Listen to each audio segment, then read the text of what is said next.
సార్వత్రిక క్రైస్తవ సంఘానికి కొన్ని సవాళ్ళు మన ఎదురుగా ఉన్నాయి. ఆ సవాళ్ళు ఏంటి అంటే, మీరేమో యేసు ప్రభువును ప్రకటిస్తున్నారు, బాగానే ఉంది. యేసు ప్రభువు దేవుడు అంటున్నారు, బాగానే ఉంది. కానీ యేసు ప్రభువు దేవుడు అని చెప్పటానికి మీరు నమ్మేటటువంటి దైవ గ్రంథము అని మీరు చెప్తున్నటువంటి బైబిల్ గ్రంథము సపోర్ట్ చేస్తుందా, ఆ మాట చెబుతా ఉందా అని అడుగుతారు. దానికి క్రైస్తవులు సమాధానం చెబుతూ ఉంటారు.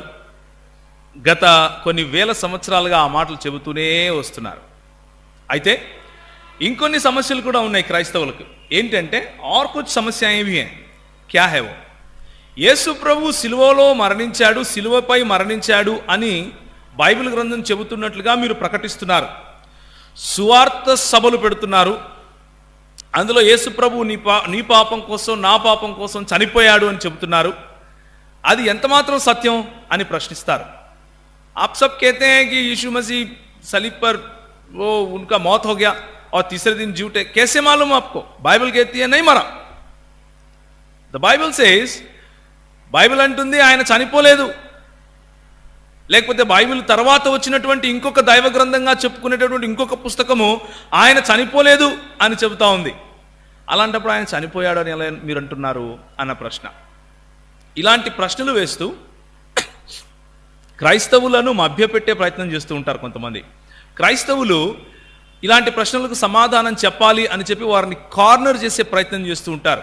వారిని ఒక రకమైనటువంటి భేదాభిప్రాయాలకు గురి చేసే ప్రయత్నం చేస్తూ ఉంటారు.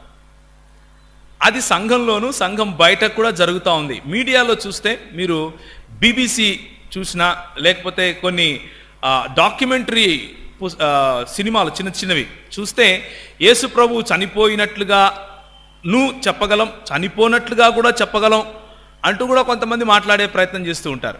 ఇదంతా ఎందుకు జరుగుతూ ఉంది అన్న విషయం మనం చూద్దాం. దాంతోపాటు ఇంకొక ప్రాముఖ్యమైనటువంటి సమస్య కూడా ఉంది. एक और बहुत ही जटिल समस्या है जो मसीह लोगों के सामने है. అదేంటి అంటే, మీరు ఎంతమంది దేవుళ్ళను ఆరాధిస్తారు అని అడుగుతారు. మీరు ఎంతమంది దేవుళ్ళను ఆరాధిస్తారు? Do you worship one god or 3 God's?